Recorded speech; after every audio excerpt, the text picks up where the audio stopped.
Hello, hello, hello, folks. Welcome to the show. This is the Weekly Spinnerack, and I am your host, Chris. Lovely to have you all here tonight. It's going to be a pretty big show because I've got the usual, huge amount of news. I've got a ton of comics for us to take a look at, including some pretty big issues for a certain series. The Guardians of the Galaxy movie just came out. The Free Comic Book Day weekend just happened. But let's say hello to some of the folks that are early in the chat room here. Andrew Jefferson asking, are we going to get some kitty cameos tonight? Well, that's entirely up to them. Always a possibility. Chemdog suggesting hitting the like button. Oh, like button had been hit. Lovely. Always appreciate that, folks.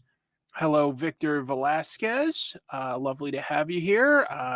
Chat's going really fast for me now, but hello, K-Bar and Erwin Papa, Arsenoff, let's see, Shane Lorison, Sano Morgov, and there we go. There's my sister, Jean. Lovely to have you here, Jeannie. I appreciate it. Hey, thank you so much. Wow, what a nice early start to this show. JFW with a super sticker. Thank you very much. Thank you. I appreciate that. That's very, very kind. Lovely to have you all here. It's going to be a fun one. We've got a lot to talk about. I think I'll save the comics themselves for the end of the show after the news. But you know what? I do want to show one thing about them first. So let me add another screen here real fast for just one book, which is Radiant Black. Okay. I thought this was interesting. This is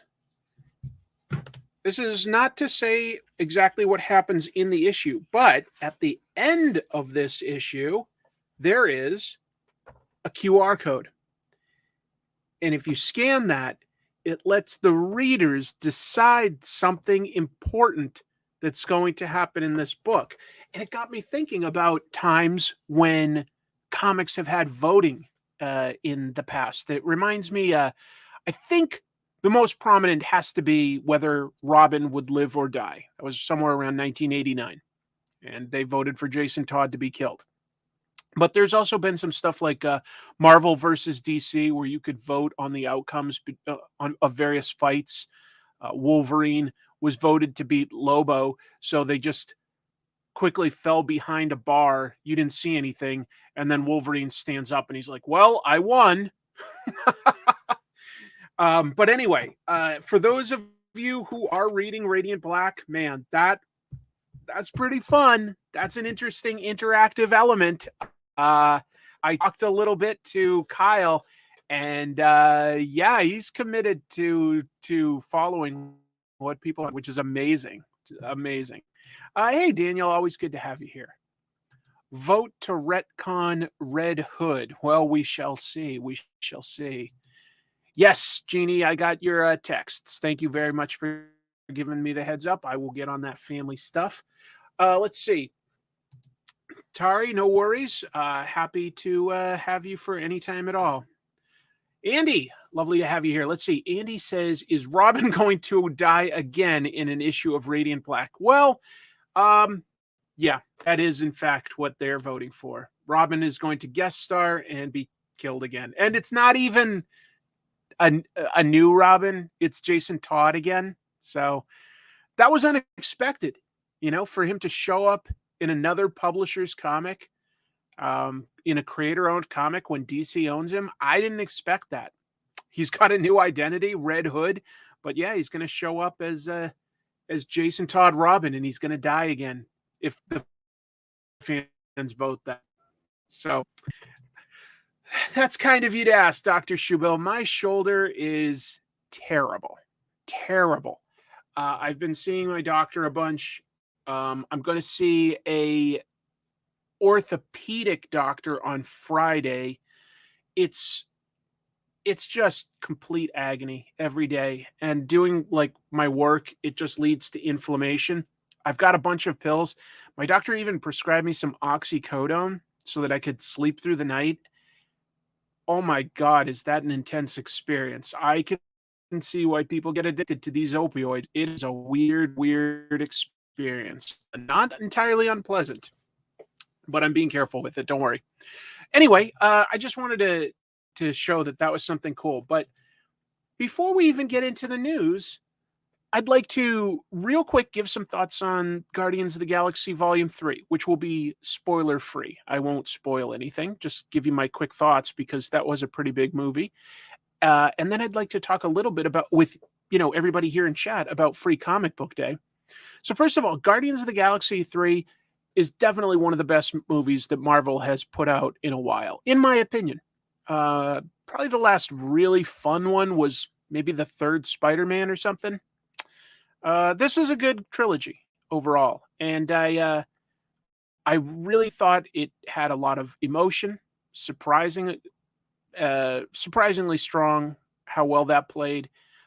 It worked as a conclusion for a bunch of these characters. I like the action. I personally really like the soundtrack. It was like James Gunn reached into my, teen years. When you've got like Radiohead and Beastie Boys and Florence and the Machine and Bruce Springsteen, it all really worked well for me personally. I don't know how everybody thought. It seems to be doing very well considering, like this sort of post-pandemic age. It's not quite the same money that the second one was making, but it seems to be very strong. And I thought it was quite good. I like it. I liked it quite a bit. So I thought I'd put that out there. I won't go into any spoilers. There's plenty to discuss there. Maybe I'll do something for my patrons soon. Yeah, the boss, John Dorsey. Thanks, Andy. It's been tough, unfortunately, just sort of getting like slammed with a bunch of issues all at once. We'll see. Oh, the animal cruelty may keep me away from this one. I don't think it's anything like that we haven't seen or that we didn't know before, really, with Rocket. But I will tell you that if the comic book We 3 upsets you, it's got some stuff that's very similar to that. So if you don't like We 3, it's not for you. But I do think We 3 is an incredible comic for what it's worth. I have not given any thought to getting a robot arm, but that is the best idea I've heard so far. You never got the appeal of Springsteen? Seriously? Man, I mean, I'm not claiming to be the biggest fan of Bruce Springsteen, but I think he's great. And the E Street Band, I don't know. They've got a lot of good songs. Born to Run is probably my favorite, but anyway. One thing I did enjoy about the Guardians of the Galaxy movie, there is a scene where Groot is drawn like Jack Kirby originally drew him. He looks like the original monster, and I like that. I thought that was cool. So anyway, those are my quick thoughts on a pretty big movie that came out this week. And that's basically why Free Comic Book Day always comes out on the first Saturday of May, is because there's always a big comic book movie that comes out the first weekend of May. So it was Free Comic Book Day, and I would love to hear from you all if any of you went to your comic book shop and what your experience was, because I actually had to work. I couldn't get the day off, so I did not get to participate. I really, really wanted to go. I just enjoy seeing what it's about. Not that I necessarily grab a bunch of the comics, but I'll participate in sales and see cosplay, potentially, maybe engage in a raffle, things like that. So I really like Free Comic Book Day a lot. It's a really cool, fun. It's almost like a mini comic convention or something like that. Let's see. Couple people saying they don't have a local comic shop. That's frustrating. You went to NEC? Nice. What were they doing, ChemDog? If you don't mind sharing. Just curious what folks did and what books they got. Let's see. I got Nail Bitter and a free Umbrella Academy issue. Very, very cool. Let's see. Andrew Jefferson says, my buddy got his phone case signed by Mark Bagley at his local store for Free Comic Book Day. That's pretty nice. Let's see. Kyle went to see the Guardians movie on Saturday, so skipped Free Comic Book Day. Yeah, I could understand how that could happen, probably, for plenty of people. Now that you mention that, I bet that happens to a lot. I will say that as a food and beverage manager, I had no choice to go, but love to see the cool stories. Nice. The ones I would have liked to have picked up would be Conan with Jim Zub, and whoever the new artist is on that.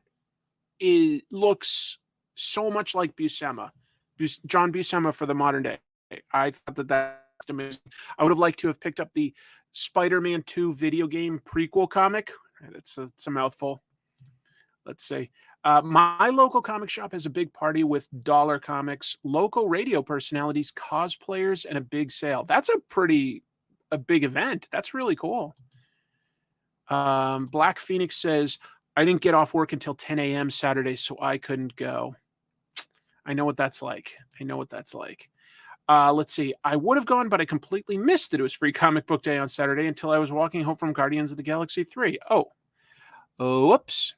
What other people are talking about comics that they got? Free Comic Book Day, Images Sacrificers was my winner this year. Okay, thank you for that feedback. Yeah, I know it is definitely a North American thing because of how distributors and publishers are trying to get these comics out as inexpensively as possible. It's not very easy to do internationally. I went to Saratoga Springs Comic-Con. Oh, there was a Comic-Con that weekend? That's all right. That's pretty cool.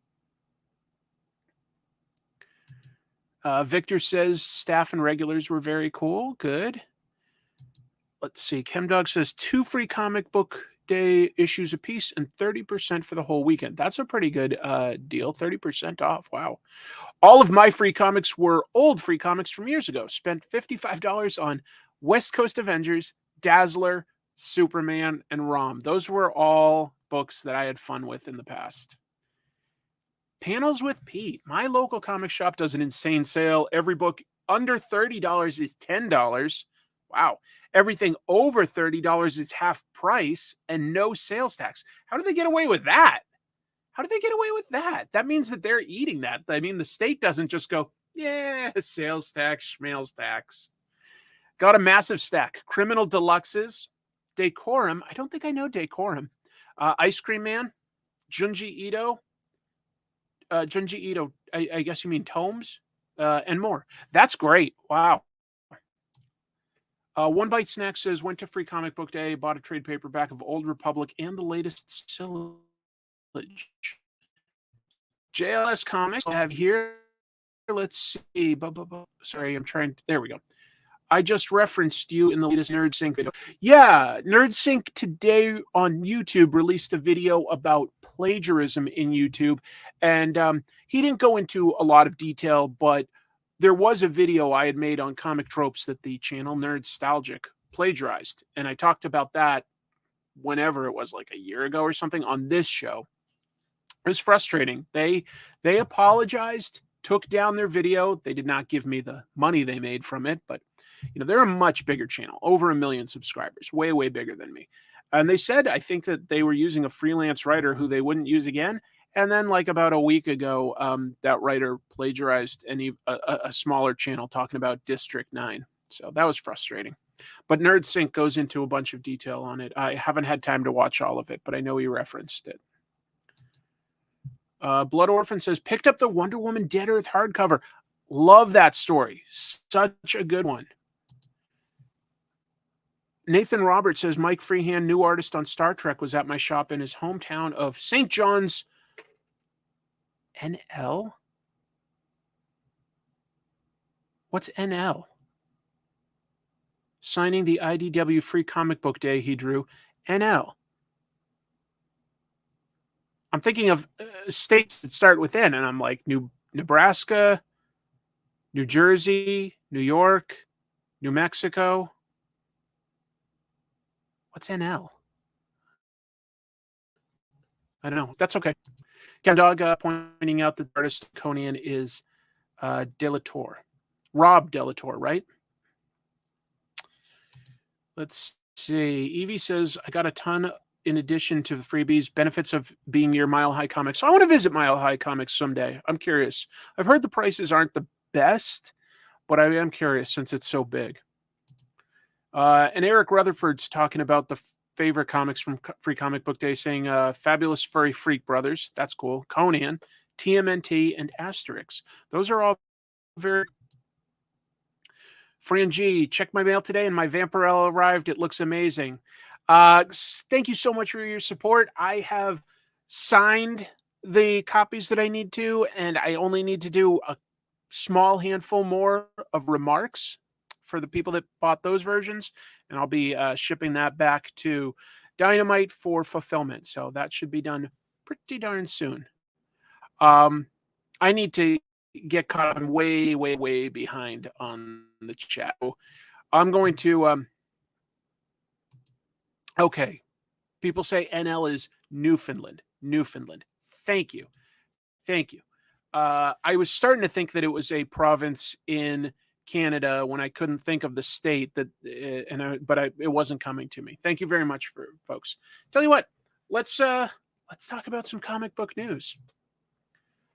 I had to dig a little this week, so we've got some of these are more like tidbits. Tidbits. We'll call it tidbits of news, but obviously there's a big one that we will be talking about. So let's move into this. This is kind of cool. So Dynamite is auctioning off some original Spider-Boy, really Spider-Man art. So Dynamite's president, Nick Barucci, hosts a regular live art show where he, it's like a claim sale, not like bidding, but like whoever is the first to say, like, I want to claim that gets it. And he tends to sell it at discounts. Has all sorts of original, interesting art by a wide variety of artists. And a lot of the time, this is to benefit maybe a comic book store or a creator. You know, for instance, George Perez's widow recently, or Fat Jack's Comic Crypt in Pennsylvania. And that happens every Friday at 4 p.m. Pacific, so 1 p.m. Eastern Standard Time. This week, they have all the pages by Mark Bagley from issue 7 of Spider-Man.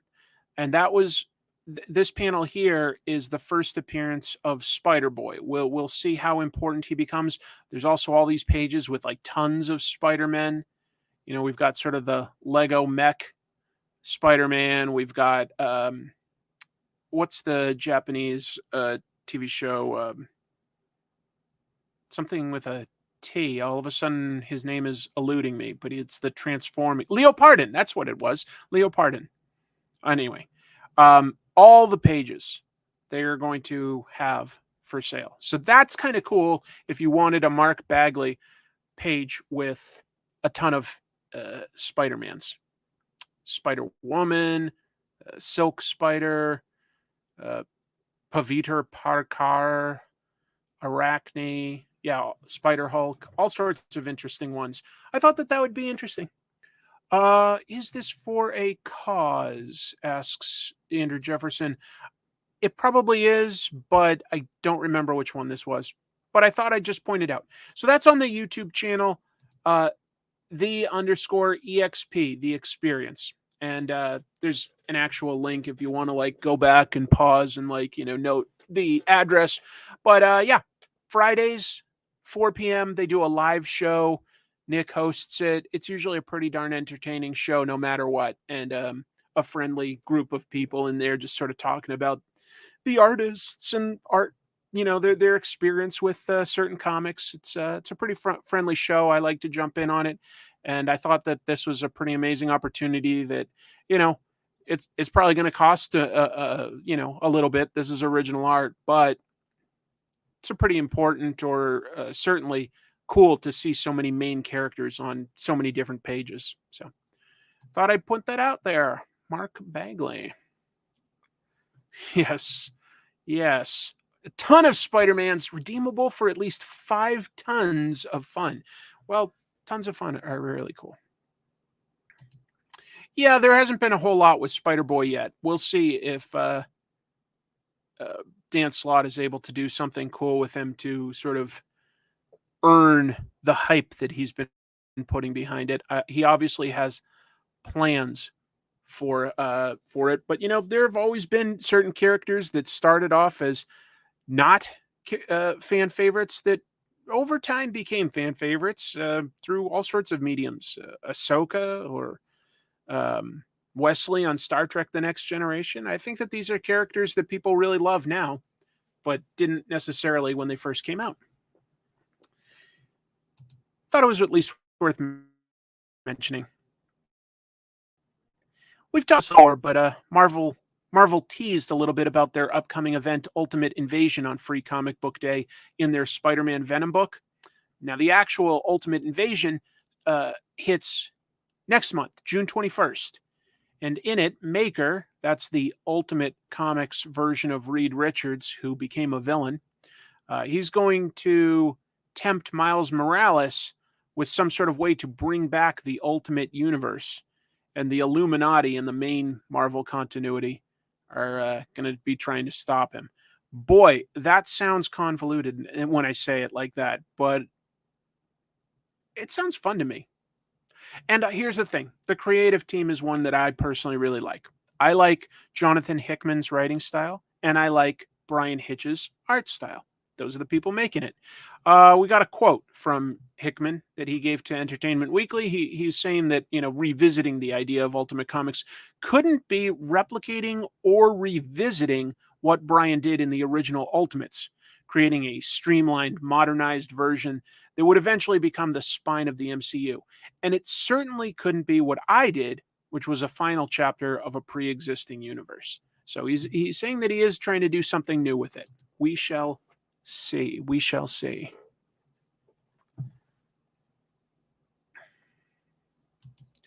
You're not a fan of either creator? For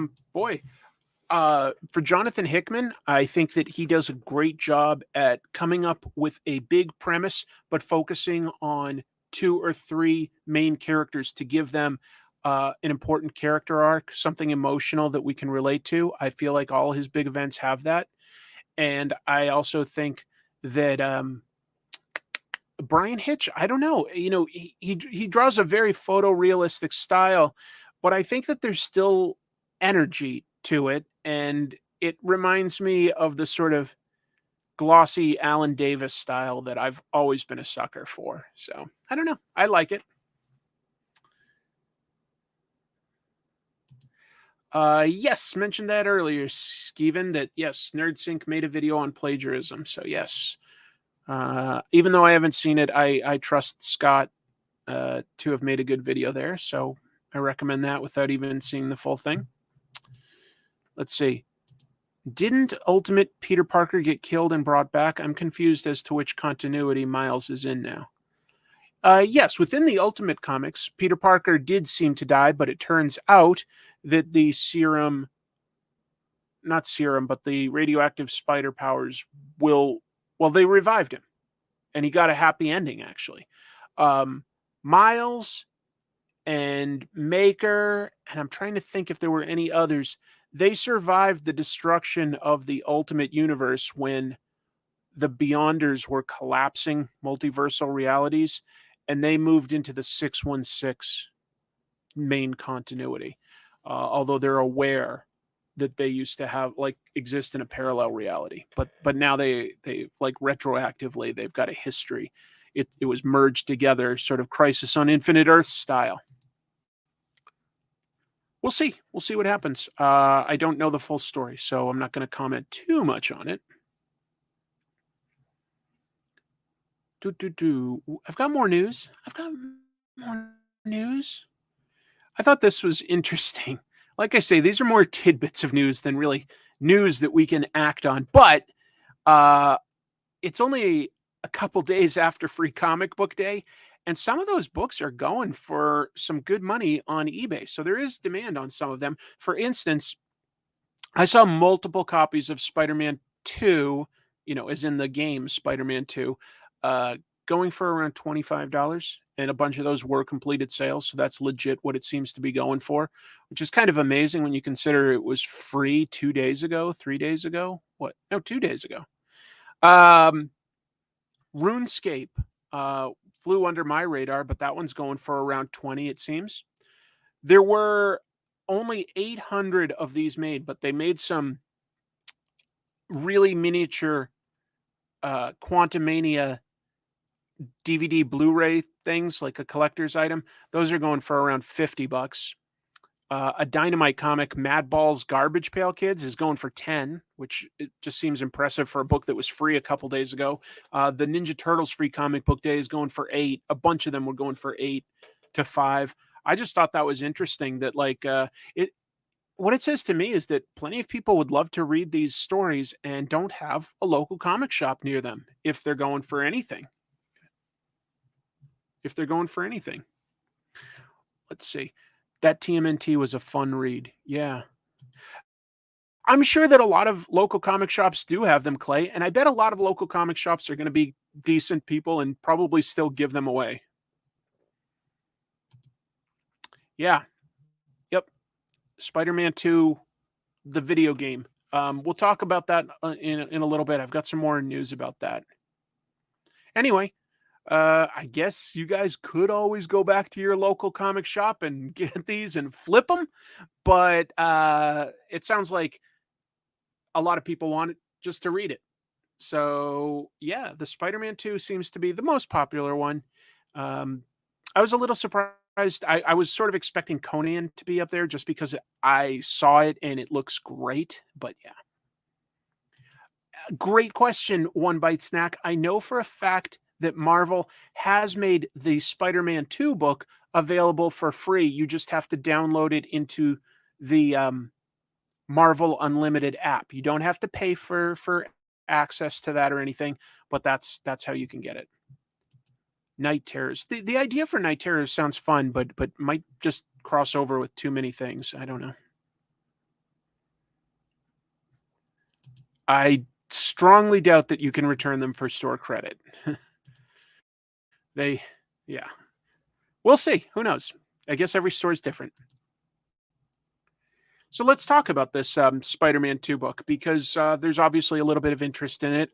I think a lot of people are pretty excited for the game, the first one and the Miles Morales and the DLC. I thought it was all pretty darn fun, and it was a really interesting take on the mythology.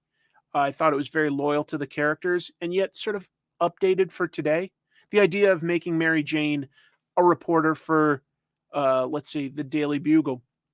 Yeah, we've seen a lot of characters like, say, Lois Lane be reporters, and that's traditionally not how Mary Jane was portrayed in the past, but it did really involve her way more directly in the story. So I kind of like that. I like that take on Mary Jane quite a bit. So we've got this prequel, and it implies that a villain for the game could be the Hood, because Miles and Peter and MJ go up against some criminals that are part of a gang called the Hood. The narrative director for Insomniac Games is a guy named John Paquette, and he said that they wanted a premise that would bring together those three characters, Peter, Miles, and MJ, against a supervillain whose powers they didn't understand. So rather than go with somebody that's really established as a main Spider-Man villain, it sounds like they're going with the Hood. It makes a certain amount of sense because the Hood does still, operate out of New York City. He does sort of run a criminal gang, kind of like Hammerhead, the Kingpin, Tombstone, etc. But he has supernatural powers, and supernatural powers is definitely something different. Yo, look at that. Thank you so much, Steve. I really appreciate that. Always appreciate the super chat. Helps a lot. Helps a lot. Really, really nice.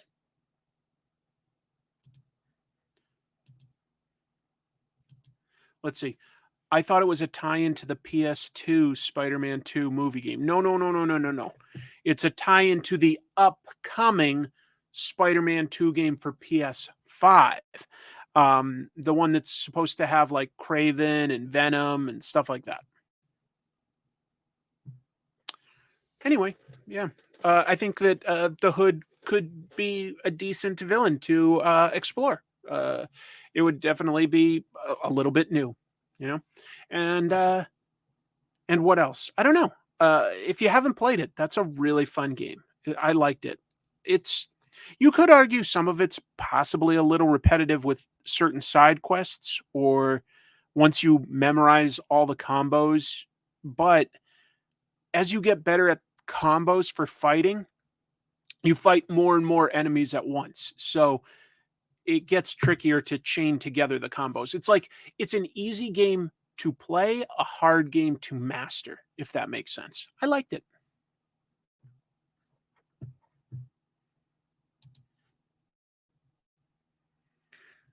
As long as I'm talking about some Marvel stuff, I'll just mention this because Viz and Marvel are teaming up to make this book. This is the cover that they released this week. Marvel Comics, a manga tribute. It's going to come out July 15th, $25. Some of the creators that you might know their names would be like Sana Takeda, Monstrous, Peach Momoko, she does everything, Gurihiro, great team of artists. And there's dozens more, a lot of, they're all Japanese artists, and they're all going to be doing their interpretation of various Marvel characters. Could be fun. It's basically a book of pinups, just to be clear. That's what it looks like. And speaking of Spider-Man, we had a bit of a Spider-Man 4 rumor this week. I would not put a ton of stock into this, but it's plausible. It's plausible. So these are two people that talk about movie news. Tipsters. We've got Alex from Cosmic Circus. He tweeted that Marvel will announce the status of the Spider-Man 4 movie later this year. So that like it is moving forward according to him, and that like we'll hear something later this year. I know that some of the replies were like, oh, at like San Diego Comic-Con, he's like, possible, but probably not, since that's not really usually where they announce the big stuff like this, but who knows? In reply to this, or in response to this, My Time to Shine Hello, another big tipster, says that the movie will be coming out August 28th of 2025. So that is a little ways off, obviously, just over 2 years. That would put it like just before whenever the next big Avengers movie is. So we'll see. We'll see if that's true. Hey, man, it's okay to be late to this show. Thank you for dropping in. Yes, grain of salt, grain of salt. I am going to address the writer's strike, absolutely, because it definitely impacts this industry as well. So I will be talking about it. Let's move forward. Again, this is more of a tidbit than like any real meaty news that I can like riff on for too long, but one of my favorite parts of the second Deadpool movie was this gag of having Peter. Who was Peter? He was just a guy played by Rob Delaney, an actor, comedian that I personally find very funny. I think his Twitter feed is hilarious. Uh, Peter was a guy that just joined X-Force, Deadpool's team, because he thought it sounded interesting. He has no powers, no special training, no nothing. Just a normal schlubby guy, and he went into battle with everyone else. Anyway, apparently, Deadline announced he's definitely signed on, and he will somehow return in Deadpool 3. So they definitely are keeping up with, we know that Dopinder is also returning. So they're bringing back characters from the Deadpool movies that they like to work with. Blind Al is going to be in it. Yeah. He's doing the X pose. That's right. I can barely lift my arm to do that. That hurt. I love that like a bunch of people are like, yeah, Sugar Bear, a surprise to be sure, but a welcome one. Peter strikes back. Peter. Right. Yeah. He got saved by time travel at the end, and presumably that might be how they lead into the Time Variance Authority recruiting Deadpool to go into parallel timelines to clean things up. Who was Bob? Oh yeah, Bob. Bob was the Hydra agent, right? Which couldn't be a Hydra agent in the first movie, could it? It was just Bob was just a bad guy.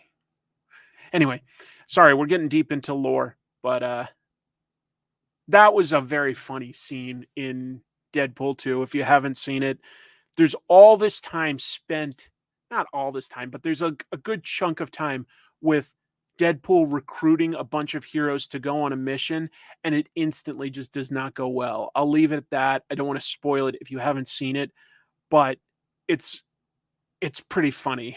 Like just the build up to nothing. Here's another rumor. The same people that were talking about the Spider-Man stuff. Maybe the Fantastic Four movie will have multiple heralds of Galactus, as in not just Silver Surfer. This one started from My Time to Shine Hello, said that Terrax will be Galactus's herald in the movie. That would make a lot of sense. Terrax is definitely, like a villain that would challenge the Fantastic Four. Would work well as sort of like a one on four battle, because they can't really fight Galactus. They have to outwit him or argue with him. Galactus is a cosmic force, but they can go up against his herald, as ridiculously powerful as they are. But so My Time to Shine Hello said Terrax would be the herald, and then Cosmic Circus's Alex Perez retweeted that and said, one of them anyways. Do they actually know anything? I don't know. Sometimes they get these scoops right, sometimes not. But yeah. Yes. A-Man says, I read that as heralds, like just a bunch of people named Harold.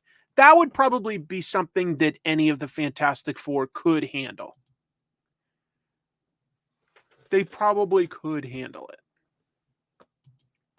Galactus is more of a second movie villain, Doctor Doom for third movie.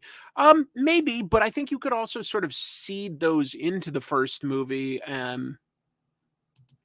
Yeah, I think that Terrax is a pretty cool character too, to be honest. I think that there should be more cosmic villains.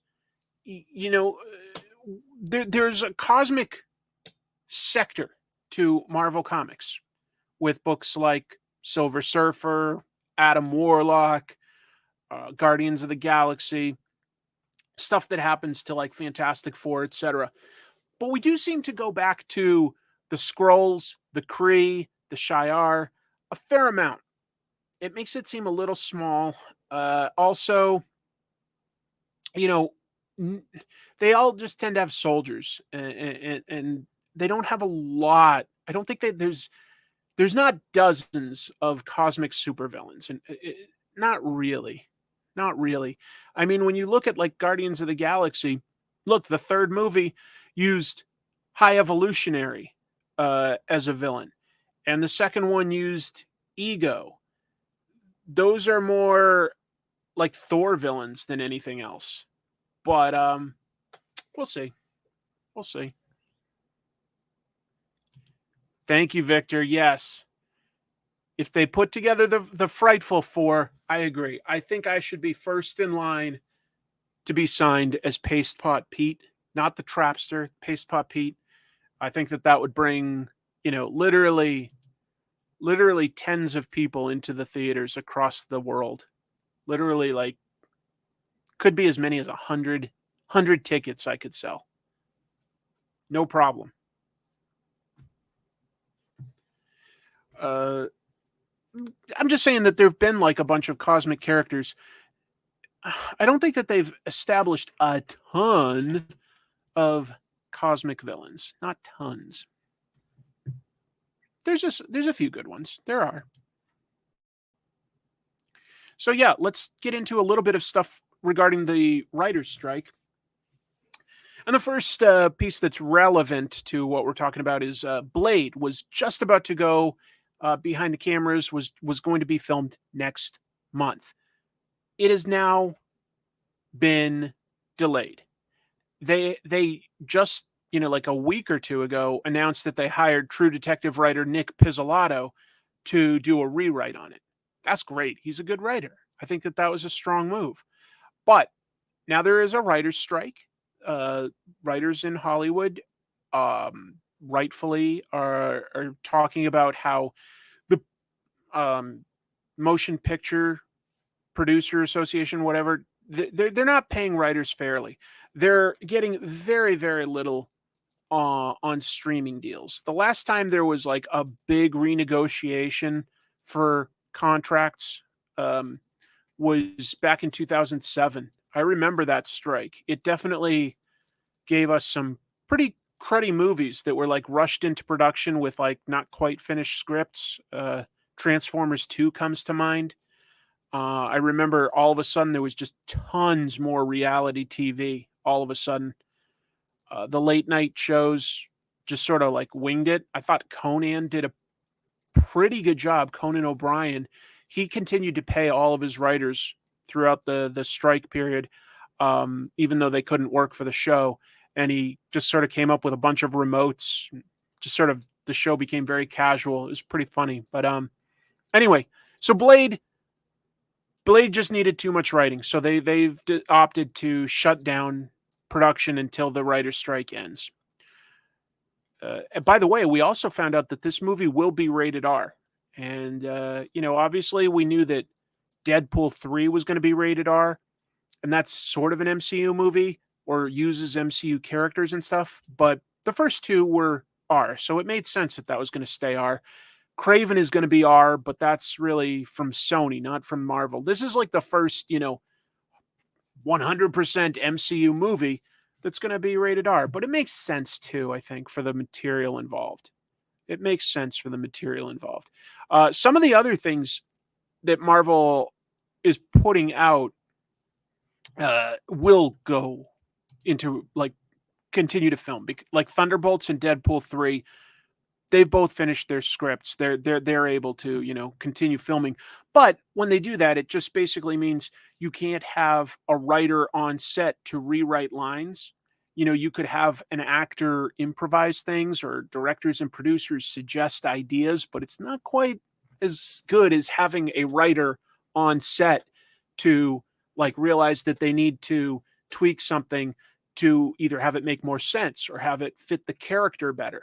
That's a very common thing for like a writer, especially on TV, to have like a couple writers right there able to like rewrite on the fly, and then they become like better at their jobs because they realize what you need to do right the next time. Anyway, so Blade is definitely some sort of a cursed production. We'll see what happens with it, but for now it's delayed until the writer's strike gets resolved. Let's see. I'm glad they're not pulling a RoboCop, making 2 R-rated films and then, yeah, that shitty PG-13 one. That's true. Script supervisors, probably not. They probably are on strike too. It all depends on which unions that they're in. It all depends.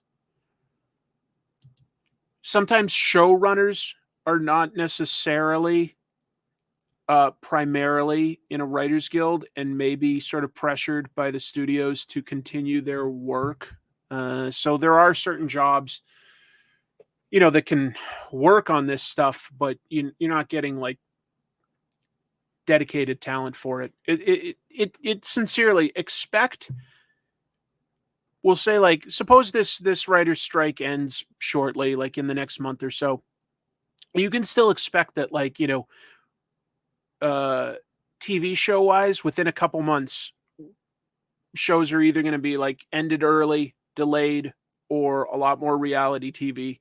And then in 9 months to a year, you're going to see 2 or 3 movies that are like really big budget that should have had a rock solid script that instead is kind of shaky. You'll definitely see some effects from it. You'll definitely see some effects for it.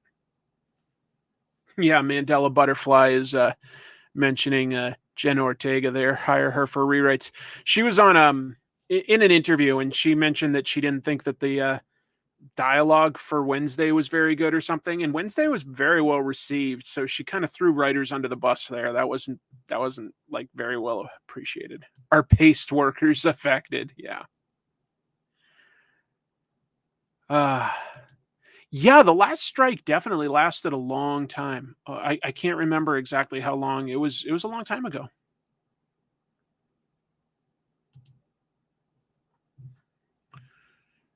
I remember that in 2007 there was a reality show called The Apprentice that you may sort of remember hearing about. Starred a guy called Donald Trump, and it actually the ratings had gone way down. NBC was ready to cancel it. Then the writers' strike happened, and they were like, "Well, it still has okay ratings. We'll bring it back as The Celebrity Apprentice," and it did really well and ended up back on TV for several years, and kind of gave a popularity boost to that guy. So we have the strike to thank for that in a way. No, not the strike itself, just executives. Executives are going to make some weird decisions to push things forward that aren't ready to go. It's just going to happen. Here's another piece of news related to the strike. This is something that Ed Brubaker posted about, that TV staff writers earn less than comic book writers. It's not necessarily what I would have thought, but this is specifically his quote, okay? Piece of his quote, just to be clear. People assume that everyone working in film or TV are millionaires, but sadly, that is not true. Most moderately successful comics writers earn much more than the average TV staffer makes, and that staffer works much longer hours under much more stress. I know, I've done both. Done both gigs at the same time, excuse me. So that was interesting to me. I was aware that, if you're fairly successful as a comic book writer, that yeah, you can make some good money. I knew that. But I guess I thought that there were certain minimums for a staff writer on a TV show. And I guess that they're not that great. I guess they're not that great.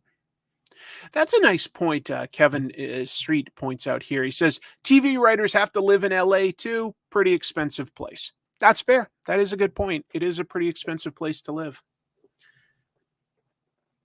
So, yeah, just an interesting perspective there where we're always like, well, comics can break your heart. It's not always, it's very competitive. So sometimes you are not getting paid a fair wage, but it's not necessarily that like other entertainment industries are so much better. Okay, so a writer for a movie wouldn't necessarily have to live in LA, although it would certainly help for networking and things like that. But if you're going to be a staff writer, like hired with like, a writer's room for a TV show, most TV shows operate out of the studios in LA, and they physically will have group meetings to bounce their ideas off. Uh, it's an easier and faster way to do things. So yeah, a lot of writers will be there. The last WGA strike was 100 days. That's definitely a lot. That's definitely a lot. So anyway, yeah, I would say most TV staff writers for American shows definitely live in LA. Most. I'm sure there are exceptions, but I know that like, even when these shows are filmed in say Vancouver or Toronto, because there's you can get a little bit better uh, bang for your buck there, or even in places like Georgia, like The Walking Dead, the writers are still in LA. The writers are still in LA. Tommy Nichols says, I worked in the film industry for years and I was disgusted at how only people above the line get paid real money. Writers are in the 99% that get underpaid and no real credit. Yeah. So doing good, Joe. Thanks for jumping in. Think Nathan from Radiant Black is joining the strike? He absolutely would if he's in the union, but I'm not sure that Nathan would be in the Writers Guild union because he hasn't really been able to get any of his projects produced under his name. So who knows? Who knows? But yeah, Ed Brubaker would know. I mean, he does a creator-owned book through Image, Reckless, and he's developing Criminal over at Netflix. So he would know what people get paid. Let's talk about what was in the thumbnail. Jim Lee is now DC Comics' new president. That was announced May 3rd, so just 5 days ago. DC Comics announced that Jim Lee has been promoted. He was already the publisher and I believe chief creative officer, but now he's added president to that as well. And he originally sort of got into the executive role at DC Comics back in 2010 when he was promoted to a co-publisher. What an interesting journey he's had. I think it was 1987 when he began drawing regularly, quickly became a fan favorite. Obviously, helping to found Image Comics was the right career move for him, but also one of the first people to leave Image and take his creations and Wildstorm, his imprint, over to DC. He still had control of his creations and stuff there, but as soon as he worked for DC, he just sort of like rose up the ranks really fast. It's an interesting journey, you know. I think I've seen, it's always interesting actually to see which people become executives. You've got somebody like Dick Giordano that was primarily an inker that became a pretty big executive at DC for a while. You've got people like I don't know who was Marvel's last president. Excuse me, Joe Quesada, an artist that rose up the ranks to become pretty high up in Marvel. Brian Michael Bendis has been up high in the Marvel ranks before, and then sometimes they hire business people. It's just interesting. It's really interesting, the different types of people. So those are a lot of roles. Well, that's an interesting idea. Give Grant Morrison an executive role. They have experience as editor-in-chief of Heavy Metal. That's an interesting idea. Grant Morrison has very unique ideas. Yeah, that's true. Kirkman obviously helped Image become super profitable with the success of Walking Dead, and they added him to the executive boards. But Image is a very different company than DC. There's a lot more overhead and bosses to report to at DC, whereas Image is, kind of bare bones. They help you get your book published. That's about it. What did I feel like I missed something. How old is Jim Lee? Yeah, that is a good question. Is he like 60 now? That sounds about right. He's got a lot of kids, I think. So maybe he needs to become the president. I don't know. I think he has a big family. It's just interesting because he probably could have had also a very successful career staying as an artist writer, but he's and he still draws. That's the interesting thing, He doesn't. Could he do a monthly book? I don't think that's realistic with the amount of responsibility he has, but he certainly draws regularly at conventions, on live streams, does covers. He still draws. So what's cool is he clearly likes to draw. Oh, Tober says, looked it up and that he's 58. That sounds about right.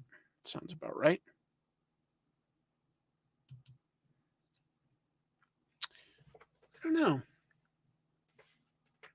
I don't know how to feel about this. I don't think that it's a bad thing. I think, like, congratulations to Jim Lee. When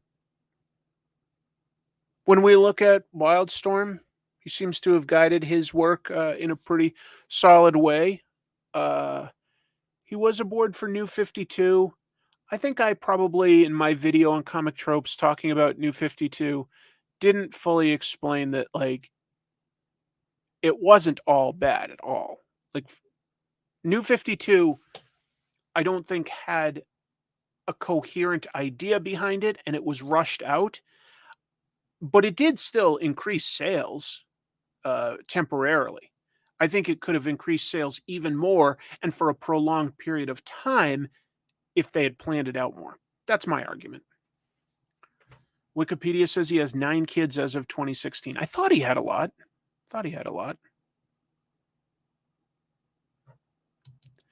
The real downside to him selling Wildstorm to DC is that all the Wildstorm characters are overshadowed by DC characters. They all overshadowed him. Yeah. Yeah, I guess that, like, you don't see any of the sort of Wildcats characters in super prominent roles, do you? Yeah, I guess that's true. Not great, Wayne. Not great. Yeah, everybody's surprised at how many kids, but yeah, he's got a lot. Well, congrats, Jim Lee, on your new role. Let's see what you can do for DC. Hopefully it's good stuff. This was also fairly big news, mostly following up on last week, which was bigger.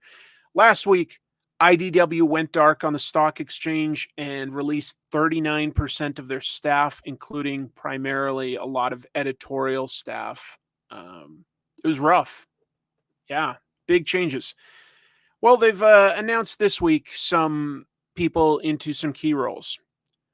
Davide Jonas is the CEO.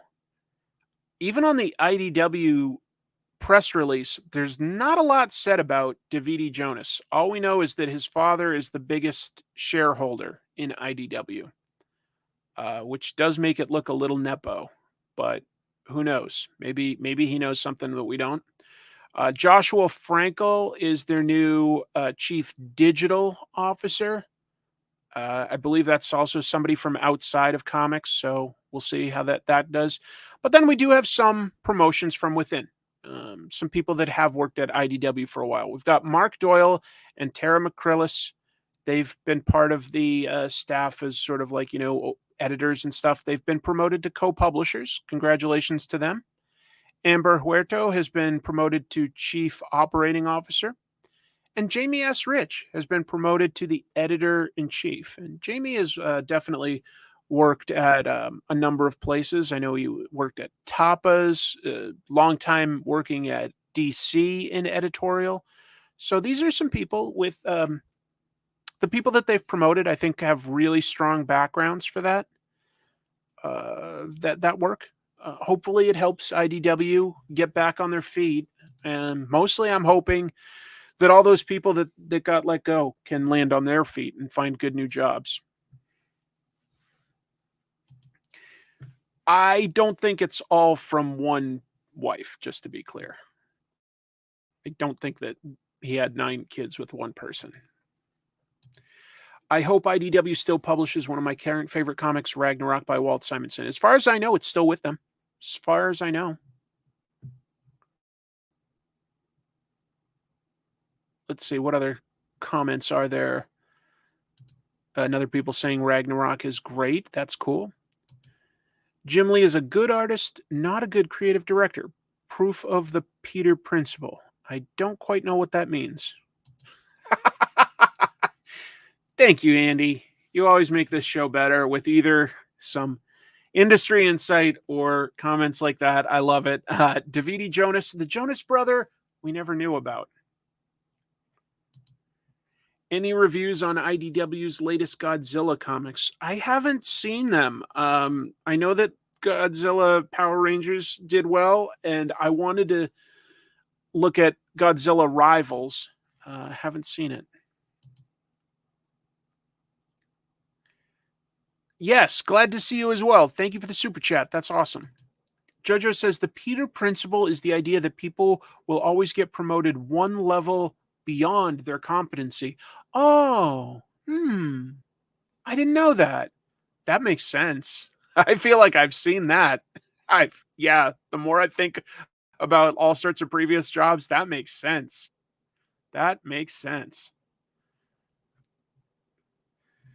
Somebody's like commenting that Jim has only been married to one wife. Just to be clear, guys, you could be married to one person and still have kids with multiple other people. Just so I don't know anything for a fact at all, but I'm just saying that that's still possible. I don't know anything though. Rivals is quite enjoyable. Cool. I love Godzilla, so I should look at that. Eddie Murphy has 10 kids? Jeez, I didn't know that. How many kids does Nick Cannon have?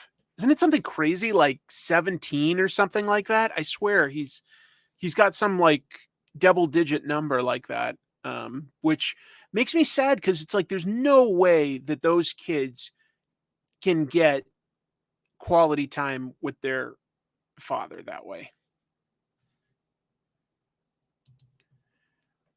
Glad you could make it too, James. That's nice. Nick Cannon does not have 50. He does not have 50 kids.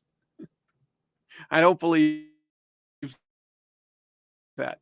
Let's keep going. There's a rally in Chicago during Free Comic Book Day at Challengers Comics, and that was organized by filmmaker Robert Salazar. That said, I saw this announced, but then I didn't see any, I looked across a bunch of social media to try to find photos of the event after it happened. I didn't really see anything. Hopefully it went well. The idea was to promote to people to just read more comics. Nice idea. Don't know if anybody happened to maybe be in Chicago and went to this store, see what happened. Nick Cannon does not have 143 kids. That's ridiculous.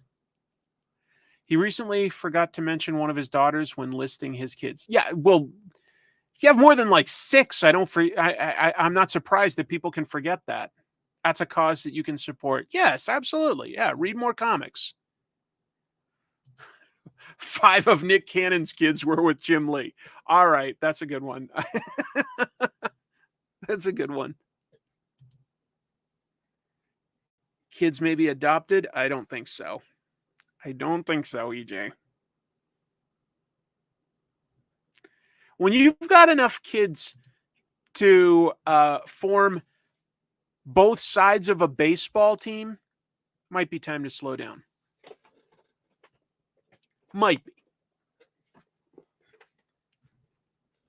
No, I think he's just a local filmmaker.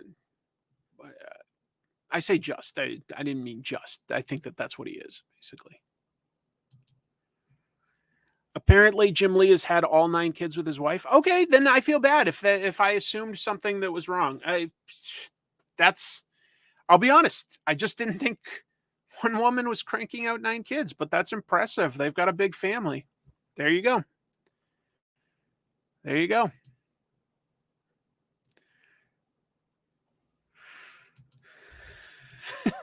Nick Cannon's kids went to Free Comic Book Day and bankrupted the store. That almost makes sense. I get it. I like it. All right. Let's move on. This I'm not going to probably get, but I love the idea of it. Pre-code horror comics figures. All of these are actual comics that used to exist, and Super 7 has created their, really simply articulated figures for their reaction line based on comic book covers from 1951 through 1952. I definitely remember this Black Cat mystery one. I've seen that a million times of a guy dissolving. We've got ghostly weird stories, some sort of astronaut getting desecrated, chilling tales, baffling mysteries, a swamp monster guy. So those came from companies like, I think that this one was Harvey Comics. This one was, I believe, Star Comics. And they were all right before the Comics Code was just like, nope, too terrible. Thank you very much, Kevin. I'll always acknowledge a lovely super chat. I appreciate the support. That's really, really nice. They are kind of pricey for what you get. It's a collector's item more than like a toy you'd play with, I have to say. I'm trying to think if I've got anything like I think I do have one Snake Eyes GI Joe figure from their reaction line, just because it was based on like the. No, you know what I got? Excuse me. It wasn't GI Joe figure. It wasn't Snake Eyes. I got Quinn. The reaction line released a figure based on Quinn from GI Joe, from the GI Joe comics, and I love GI Joe. I would love it if there were action figures of some of those original characters that Larry Hama created. Quinn is one of them. Quinn was an Eskimo mercenary that was Snake Eyes' equal. And I would love to see characters like the October Guard, Dr. Venom, Billy, Cobra Commander's son. I would love to see those as action figures. And if the best I can get is like these super simple ones, I'll still get it because to me, that's really cool. That's just like characters that I really like. Folks, you didn't think you'd get it. You didn't think you'd get it, but you did. It's a kitty. It's a kitty. And I think it's, this is Lily. You gonna climb on me?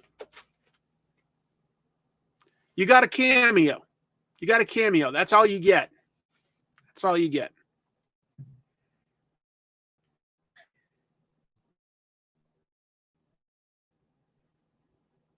Yes. Oh yeah. That was good. Wait, hold on. I just saw you guys all reacted to the cat, so I missed the chat. I also have one Lord of Light figure. Jack Kirby creation. Intended to be a movie called Argo and a theme park. This was his ideas, his concept art for a theme park. Eventually, Heavy Metal magazine got the rights to all this unpublished art and had Mark Englert color it. Mark is the guy who colored my Vampirella cover. So, I just thought that went out since Joe Dent mentioned it. Like that, so that was something I got because it's a Jack Kirby character colored by a friend of mine. So I was like, yeah, that's kind of cool. I'll get that. And it glows in the dark. So, hey, you can't beat that, can you? You can't beat that. Wow, Jamar. Lovely to have you. Professional artist Jamar Nicholas. You guys may have seen his Leon comics published through, I believe, Scholastic Graphics, if I've got that right. Yeah. Thanks for jumping in, Jamar. That's really nice to see you. Let's see. Michael DeFonte. I always learn news I have not heard of yet when watching this stream. You are doing a great job finding these stories. Dude, that's so nice. I'm trying to just dig in. News came out this week that's like, big news. I'll share with you guys. Sometimes I have to dig a little, and we've got more like little rumors and tidbits. Yeah, okay, good. Yeah, Leon from Graphics. All ages friendly, very empowering. If you guys have kids or you know kids and they're not reading Leon, you might want to introduce them. Yes, Argo definitely does have something to do with the CIA, and I don't think that Jack Kirby knew that. So basically, the CIA created a fake movie to extract some hostages. They pretended to be Canadian filmmakers to get some hostages out. Argo, directed by Ben Affleck. Very good movie. I don't remember all the details now. And they hired Jack Kirby to create storyboards and stuff to give this authenticity. But from Jack's perspective, he was designing a real story, and he was already developing it, and there were legit ideas to potentially open a theme park based on it. Mostly you already talked about all the free comic book day stuff towards the top of the show. We did have some news, but we've sort of talked about that. Andy points out that he is a big Jamar Nicholas fan. Yeah, tell you what, just since he's here, folks, Jamar does a show with Mike Manley, if I'm bad at names, Jamar, that's all, where they talk about all sorts of stuff related to comics, and we'll do interviews and talk about behind the scenes stuff. It's a really interesting show. I know they stream that on Facebook, probably some other channels too. So that's nice. Let's see. John Dorsey, future comics I'd like to see. Grant Morrison and Francis Yu's gritty future tales of Peter's later years. Pasteless. Prestige format, of course. Oh, Paste Pop Pete. Yes, I think that is an excellent, excellent idea. Thank you. Yes, I was trying to think of the name of the show. I was vamping there. Pencil to Pencil. Thank you, Jamar. I wasn't expecting you to jump in, so it wasn't on the tip of my tongue. But yes, Pencil to Pencil. Good show. Let's see. What other news do we have? Let's add this back to the stream. So we were talking about those fun little pre-horror toys. This is like not really. So the news about Netflix spent on Jupiter Legacy is not new, but it got shared this past week and fans' reaction to it was new. It's kind of funny. So Jupiter Legacy, one of those Mark Millar books. Hey, at least it has some Frank Quitely art. Not my favorite of Mark Millar's stuff, but that's okay. Whatever. Netflix adapted it into a live action TV show. I tried it. I thought that it was kind of slow moving and that like the effects were kind of, they look cheap, not cheap, but like CW level to me. That's what it looked like to me. And I bailed. It just wasn't hooking me. But this week, fans picked up on news that was shared originally back in 2021 that Netflix spent $200 million on that single season, which they canceled within just under a month. If you look on Twitter, some of the responses are pretty hilarious. They're going, where did that $200 million go? Because it certainly didn't go to the costume budget. Fair. Don't any of you friggin' tell me they can't pay writers fair wages after looking at this. This photo should be what ends the strike. So Netflix got $200 million to just play with, huh? Bringing up those subscription prices must be nice. So people were just like not having it. They demolished Netflix over that. And so that's the news. It's kind of funny if you go on like Twitter to just see people's reaction.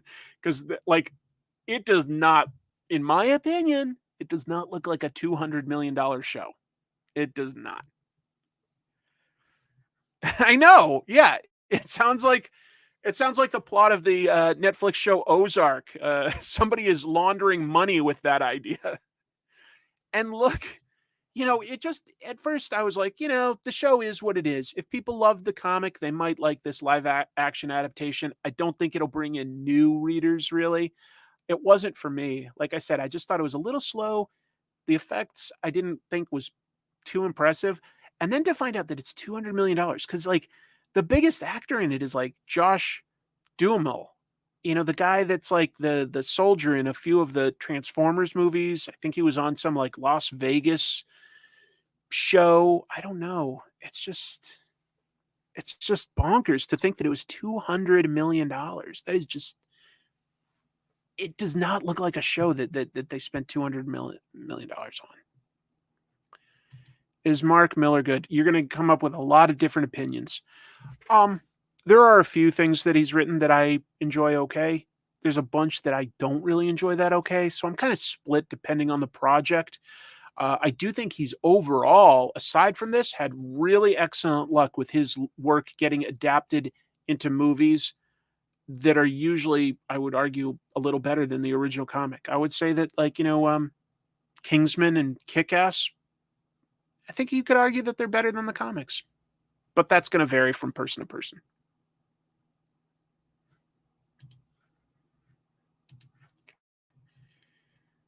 Disenchantment, that's another Netflix show, and apparently that's coming to comics. So, one, we were talking about a comic going to Netflix, now we're talking about a Netflix show coming to comics. This was a show by Matt Groening, the guy that did Futurama and Simpsons. I watched a little of this. It was funny, but I just don't have a lot of time to watch tons of TV, and I did bail on it. I didn't think it was bad. I thought it was fairly funny. I just didn't have time for it. But anyway, apparently it's going to get some comic book graphic novels from Titan Comics. They're the ones currently publishing the new Conan run. So yeah, these will come out starting in September. There's going to be 3 of them.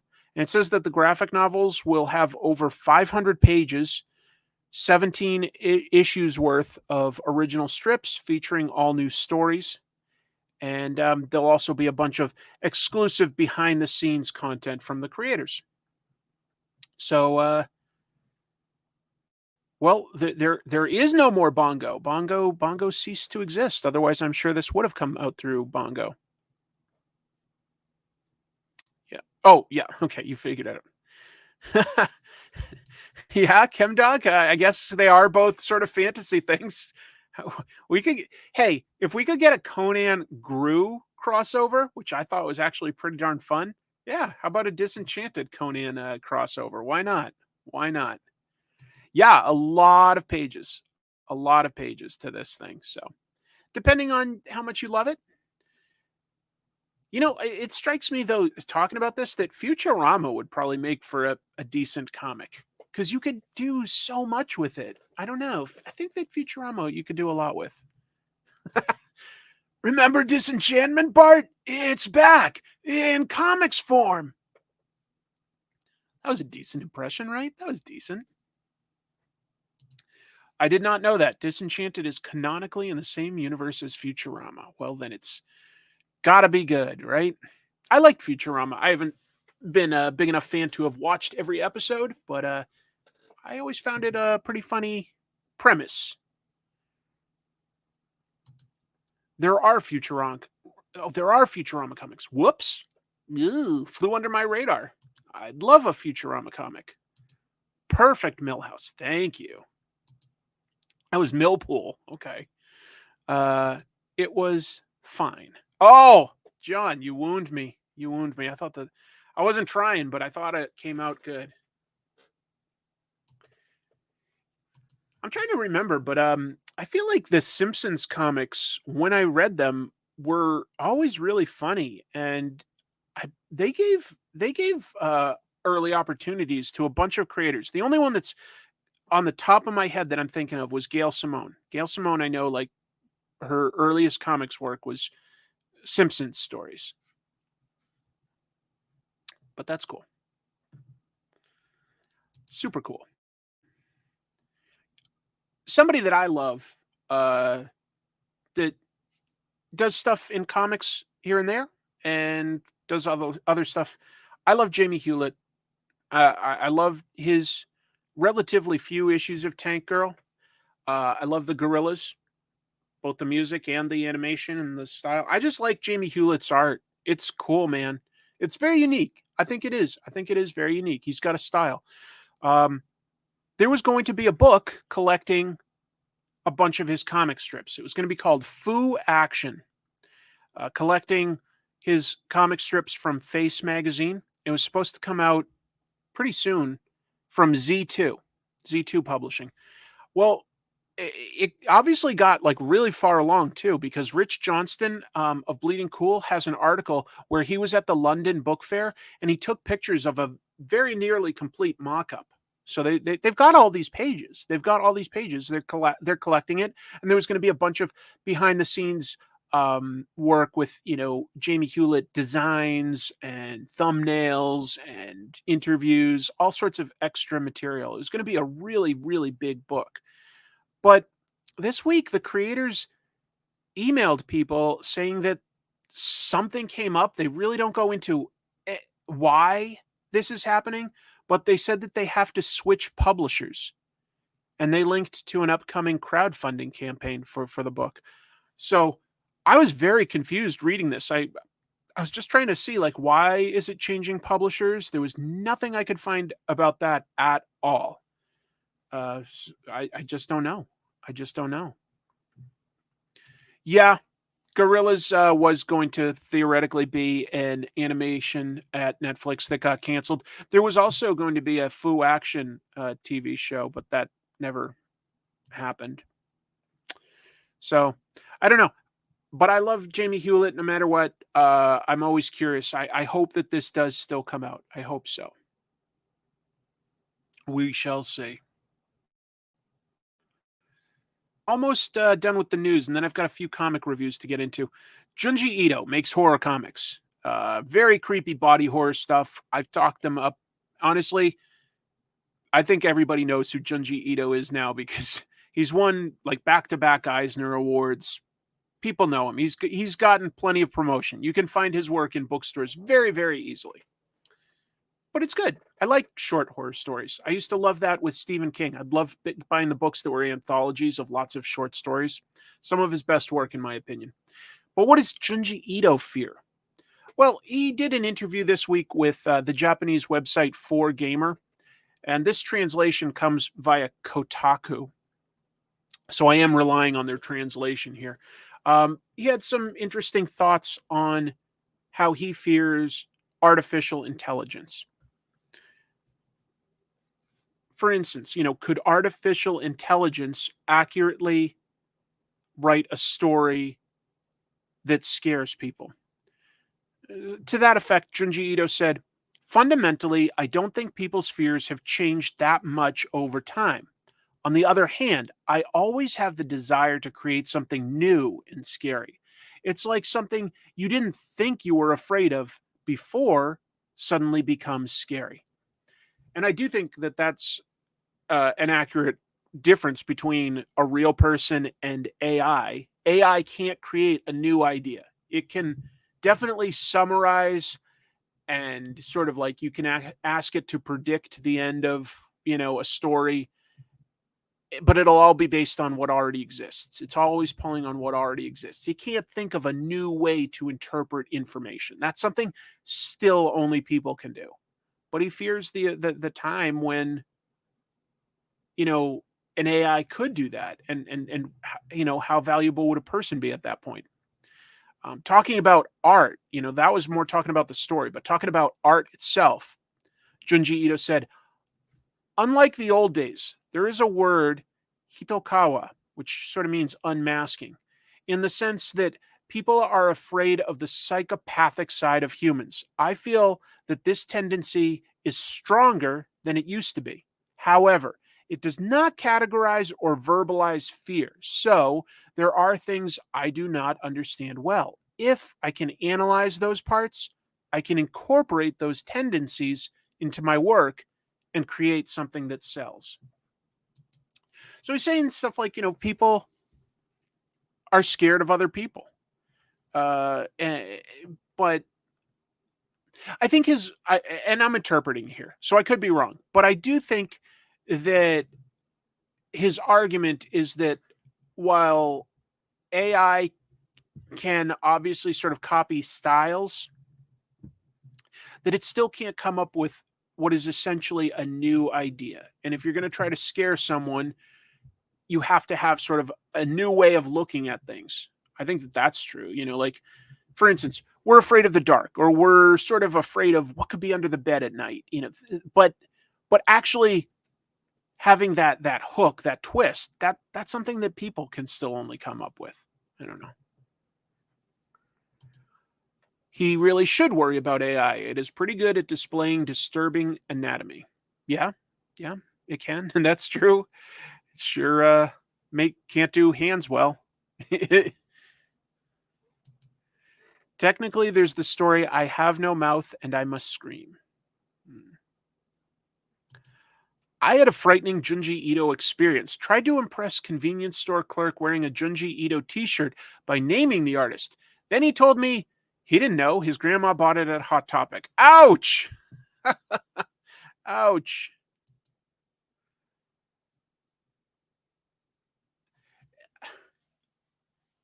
You do worry a little, like, how smart can this AI stuff get? And yeah, how useful are we as people? I I think about how in high school and certainly college, I would have to write these big essays, maybe like write about for a history class or something. And you had to do all this research. And now I could literally just type in a few prompts and have ChatGPT write a completely original analysis and recap of a piece of history. And I don't know how a teacher would ever know that was the case.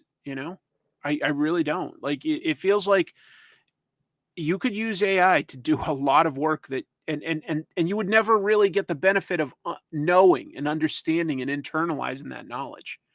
I don't know.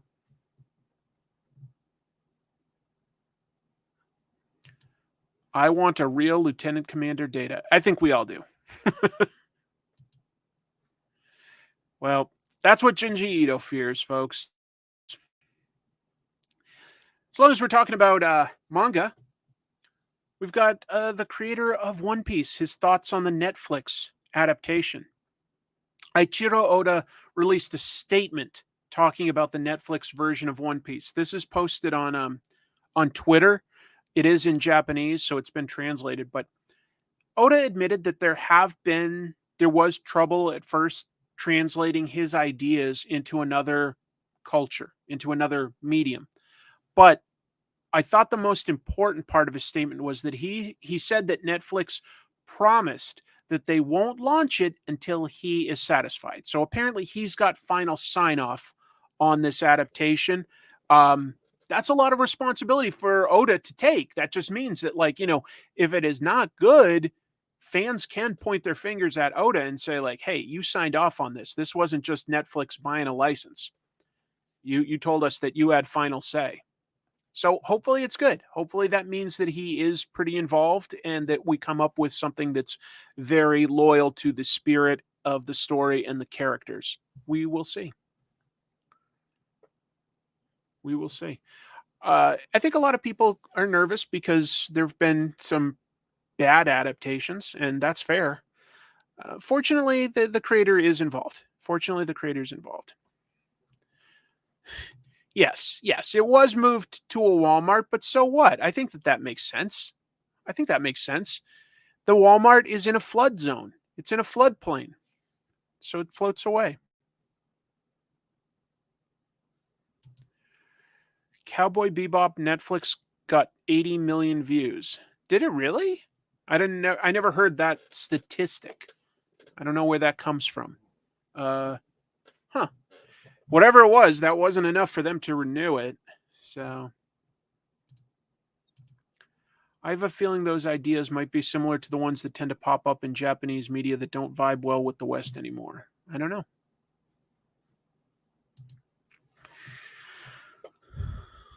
Let's go to the last piece of news. Something that I love. I love the Slam Dunk manga by Takehiko Inoue. I think it is amazing. I am flying through it, reading it for the first time.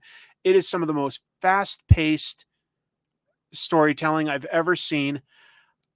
And by about issue 16 of the Tankobon collection, there's this shift where his art becomes a lot more realistic. It's interesting. It's interesting to see the evolution because it starts off fairly lighthearted. He's always a very capable artist, but he drew a lot of cartoony stuff for jokes. That can still happen a little bit, but not nearly as much by the time you're halfway through the story. Anyway, all that is to say, that came out from 1990 to 1996. Seminal book in manga history, but that was a while back. Well, there is a new animated movie based on Slam Dunk. It's called The First Slam Dunk. An indie distributor, G Kids, acquired the North American rights. They will release it in the US and Canada this summer. It only came out December 3rd in Japan. And it's already earned this should say 212 million. That's very respectable. It's directed by the creator himself, Takehiko Inoue. This was very interesting to me. In the manga, the main character is this guy, Hanamichi Sakarugi. They have moved that to the point guard, sort of problem child, Ryota Miyagi. I'm very curious to see a new interpretation of this story as this high school team goes to the national finals. I'm very curious to see. I love this book, and I'm not a humongous basketball fan, but I love this story. It's so good. It's been a great discovery. I'm so happy. Here's and like issue here's issue 10 of something like 31. And it's just very, very fast-paced basketball where it usually takes at least 2 of these to relay one basketball game. So it just keeps you moving because, like, you'll get to like halfway through, or maybe even towards the end of the game, and you really want to see who wins, because it's always like really tight games or really personal like aspects for the characters, like have they mastered shooting versus like layups and dunking. What's their physical health like because they rolled an ankle. How's their coach treating them? Like, what's their family life like that's impacting things? It's really, really good. It's very, very exciting. Very exciting. I love this book. And it's funny, but it's one of my favorites.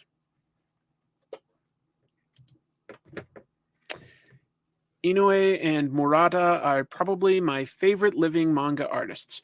Mine is still probably hold on. I'm so bad at names is all.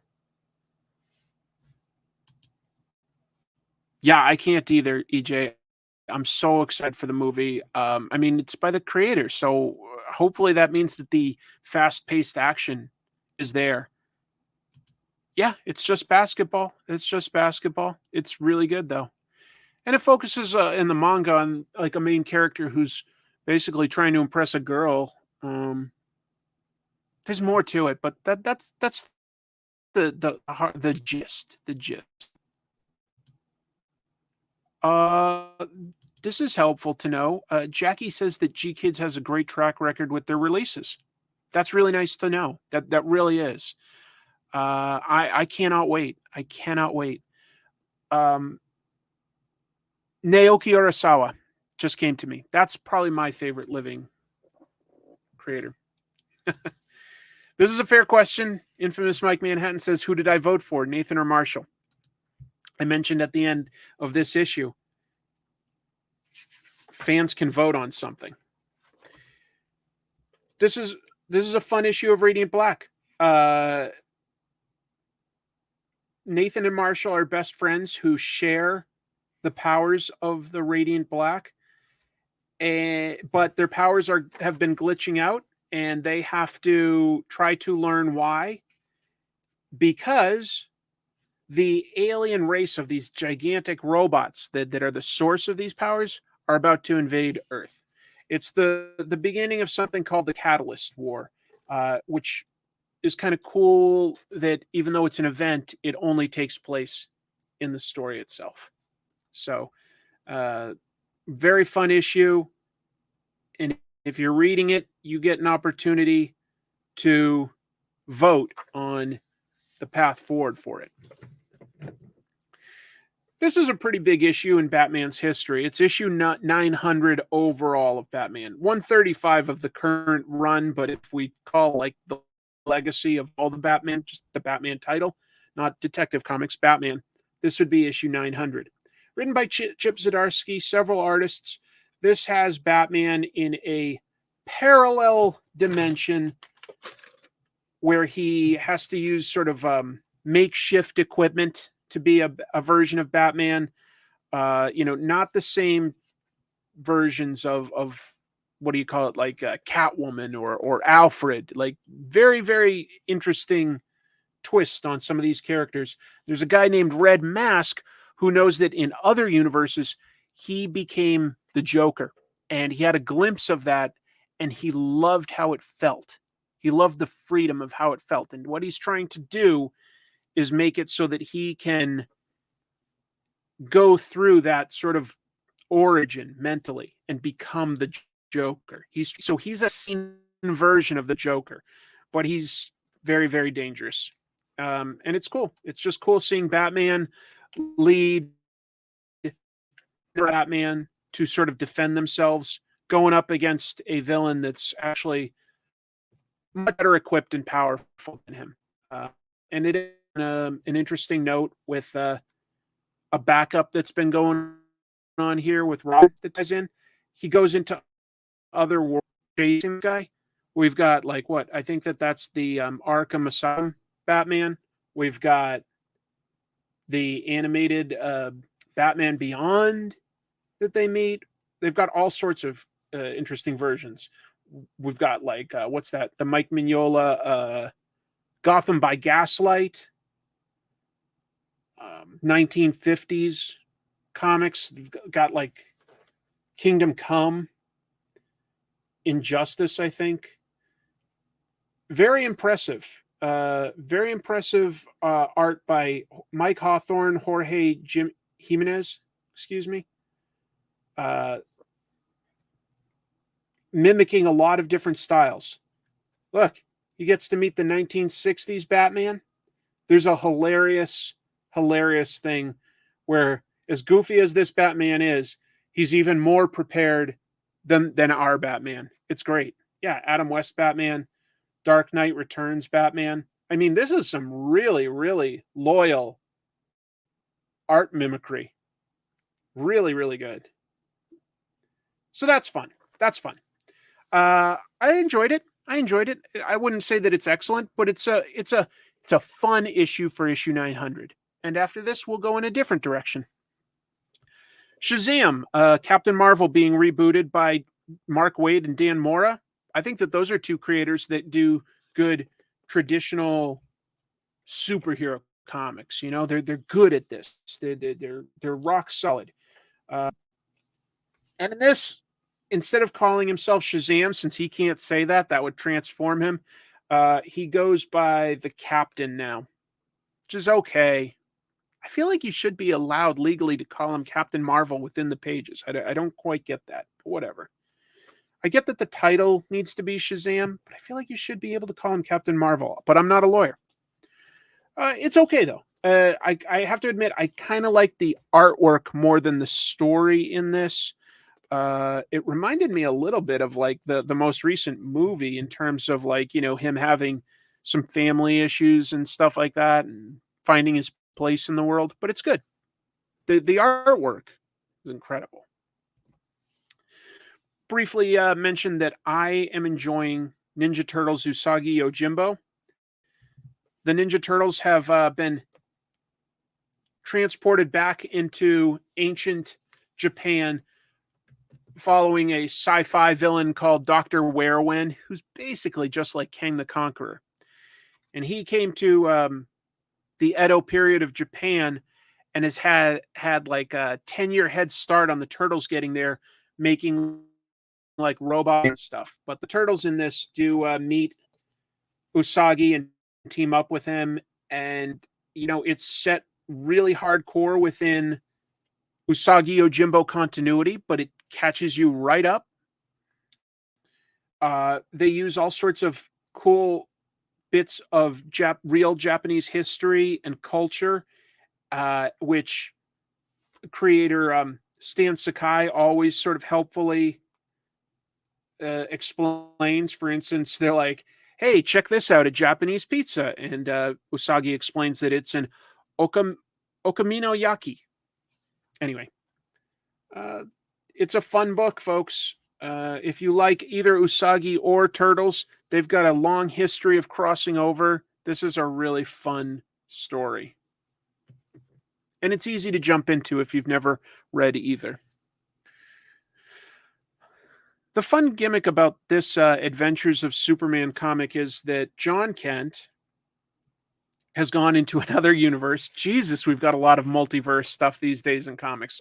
Probably too much, to be honest. Probably too much. But he's gone into the Injustice world, the video games, where Superman killed Joker and was a bit of a fascist.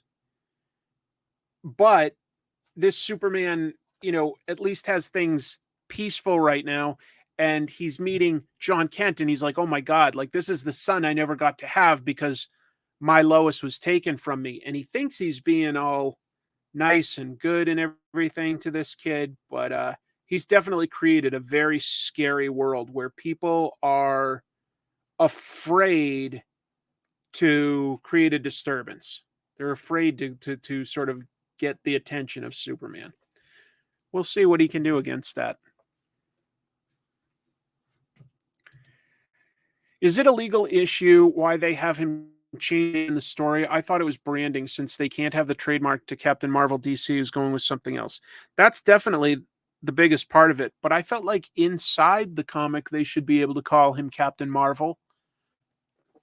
I know that the title of the book has to be Shazam. I don't know.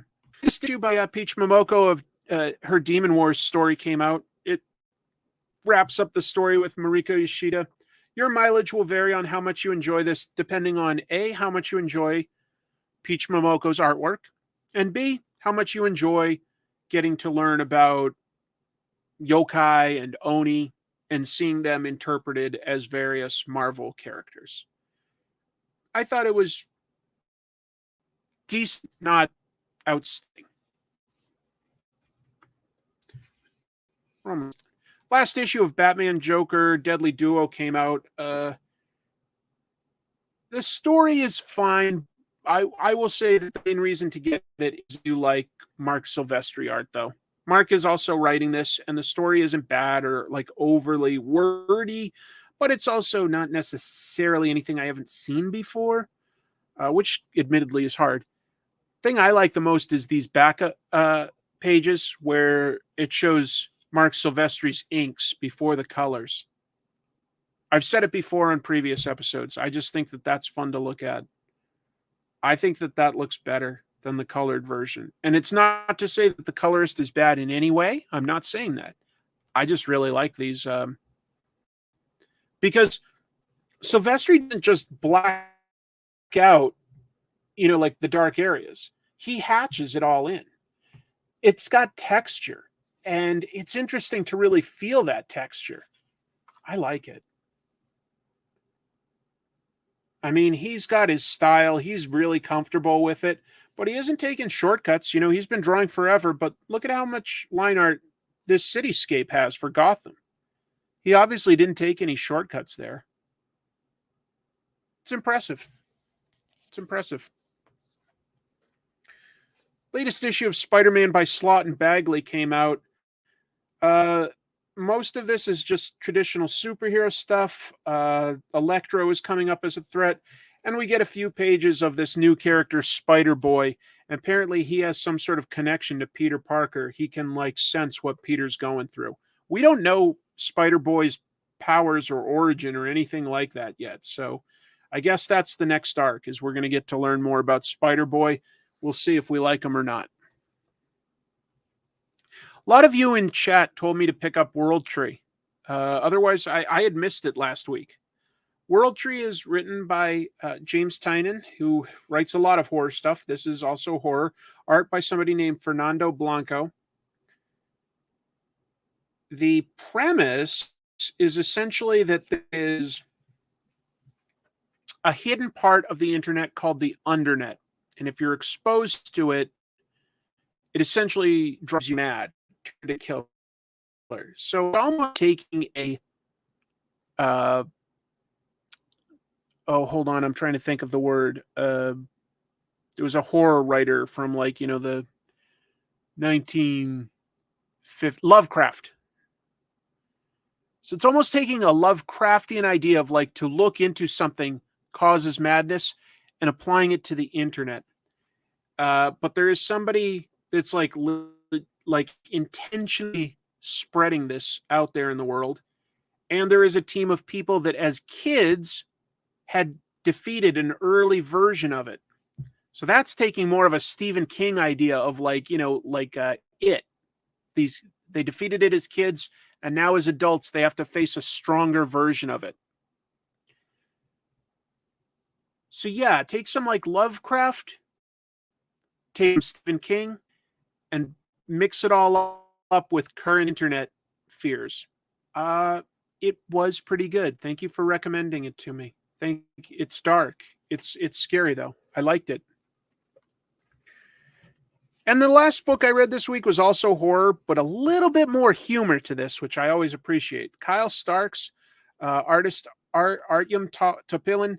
I Hate This Place deals with Gabby and Trudy, a couple who inherit a ranch, basically, and every scary thing that could happen seems to be happening there. We're talking ghosts, monsters, possibly UFOs. In this one, time travel, psycho religious people, all sorts of crazy stuff. This one involves some weird ass time travel, and Gabby's able to get home, but it sort of mixes in this predestination plot of like, now that she knows this stuff and is trying to avoid something, will she actually accidentally create this horrible future?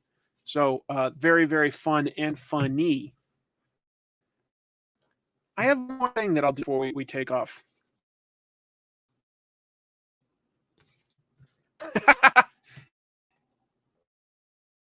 Spider who somehow gained the powers of a teenage boy. Maybe he was bitten by a radioactive boy.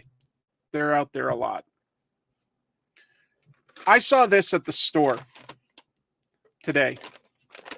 Superhero blind bag. So I was like, well, I can't resist. It tells me that I get over $25 worth of toys and collectibles. Yeah, right. For $9.99. Well, nobody gives you like a free $15, and it's honestly not that heavy. But I am curious, since it says superhero, what I'm going to get in this, because obviously there's no, DC or Marvel or Image or Dark Horse or any sort of like branding like that. Let's see what's in this blind bag. $25 worth of superhero stuff for $10. But I will give them credit for this, okay? The back of it makes it look like sort of an old-fashioned ad page in older comics. That's not bad. That's not bad. I don't know what I'm... Oh, okay, that is Marvel. I wasn't expecting that. What else? Wait, that's the same damn thing. Yeah, right, this is worth $25 for $10. Okay, so here's what I got.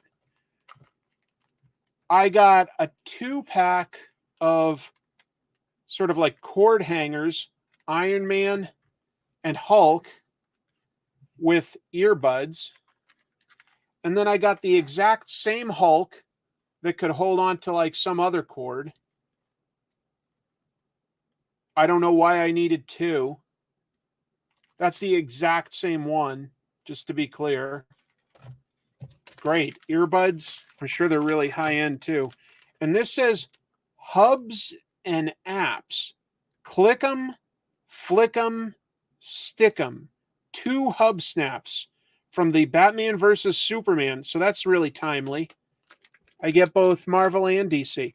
Okay, so this is NECA just unloading stuff, and I knew it wasn't going to be good. But what the heck? Okay, there's a card with like a checklist of these. Yeah, okay. Great. I've got Batman and also Batman. And you can sort of...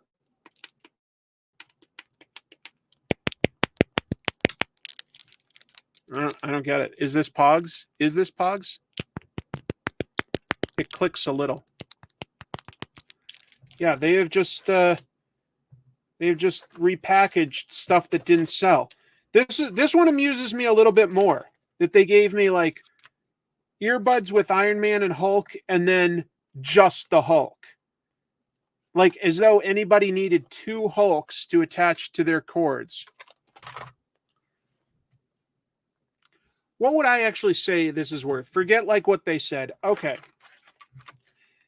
Earbuds you can usually get at a dollar store like this for about $2, I would say. I'd say $2 for earbuds. For these sort of overstock toys, they're overstock. You can find these at like Five Below. I would say $5 each, right? So $5, $10, $15, $17. And then these are like worth $1. So that's maybe at best. I think I'm being generous with these prices. That's maybe $18 worth of merchandise if you bought it individual. Like, honestly, nobody's going to pay $5 for that. That's a stupid estimate. These are all worth $1. These are all things you'd get at the dollar store. Yeah, these are all things you get at the dollar store. Is it odd? Oh, it doesn't tell me exactly what it is. It sincerely doesn't. It says hub snaps. Click them, flick them. Two of them. I don't know what I'm supposed to do with these. It doesn't have any directions or anything like that.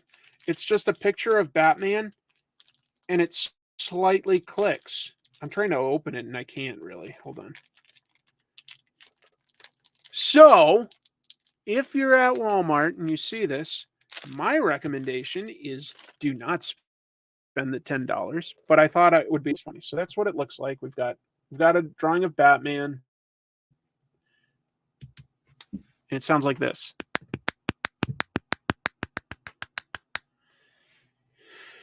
This isn't even stuff that they sell at Five Below. This is the stuff that you find in Five Below's dumpster. Look at that. 2 of the same exact thing. That feels like they were just reaching into a bag of overstock stuff and shoving it in here. They're just like, yep. It's the same thing, whatever. Okay. It's a Snapple cap. I don't know what it is. It's not a great value. Here's what it says I can do with them, though, okay? These cute minis add a dose of cool to anything that they can fit their little hands around. Do they, though? Headphones and earbuds. Computer cables. Electronics cords. Lanyards. Video game cables. Microphone cords. Shoelaces. I'm going to trip over that. Pull cords. What are pull cords? What, like I'm going to put this on my parachute? Hold on, jump instructor. I got to put my Hulk scaler on my pull cord. That's a rip cord, though, so I don't know. I could find that stuff in the lost and found, and guess what? Some lucky soul will. No, I'll be donating all of this to somebody or other. I don't know. Add the Hulk to your urine bag? I guess that could be fun. Lanyards are cool all on their own. Agents of S.H.I.E.L.D. taught me that. That's right. That was a Patton Oswalt, wasn't it? How many Marvel characters has Patton Oswalt played? He played, obviously, like a bunch of twins on Agents of S.H.I.E.L.D. He played MODOK in an animated series, and he's Pip the Troll in the MCU. Did he play any other Marvel characters? I know he's done other comics things. Oh, yes, he was in Blade 3. He was in Blade Trinity. What other Marvel things has he been in? I'm thinking, what else has Oswald done? It's a Batman dog clicker, except not a very loud one. Can you guys even hear it when I do this? That's as loud as I can make it. Doesn't always click. These go in my no prize drawer. Yeah, I think that's about right. I think that's a good time to end it. I think that my family and I are going to go out for some dinner. Yes, I think that would be fun. So that was a fun 2 hours for me. I know that the news was kind of light, but hopefully some interesting pieces there. Thank you all for your contributions to the conversation. You guys had to it. You can hear it very clearly? Okay. Yes, he filibustered about comics. Patton was also in stuff like Happy. That was an adaptation of a Grant Morrison comic. New Gachapon prizes. Yes. But anyway, I think that's a good time to end this stream. Thank you all for being here. It really means a lot to me. You guys add to it. You make it like more of a conversation that we can have back and forth. Adds to the energy. I love it. Oh, and look at this. A last minute dono. Thank you. One Bite Snack. Thanks for the news and the fun. The best way to start the week. I hope so. So for anyone who stayed this long, I'll just let you know, was not able to put out a comic tropes episode this past weekend because the one I'm working on is taking a little longer. Oh, lovely. Thank you, Sam. I appreciate that. Thank you for the super chat. I'm working on an episode about Hergé and Tintin. Obviously, very influential to French comics and Belgian comics. More controversial than I would have expected. So this is going to take me a minute to sanitize for YouTube. Hergé had an interesting history, but I am excited to put that out. I think I can get it done by this coming weekend. That's my goal. So that's what I'm working on. And I hope that you guys like it. And I am also working on getting my shoulder and my internal bleeding resolved. I'm seeing doctors a couple times a week. And hopefully soon I am healthier so that I can put out content a little faster. That would be my dream. But I'm going to go get some dinner. Thank you all for being here. I've got news for you. Keep reading comics. Tell you what, it's worth trying. We're going to do the double salute. You earned it. Bump. Yep, I did it. Take care, everybody.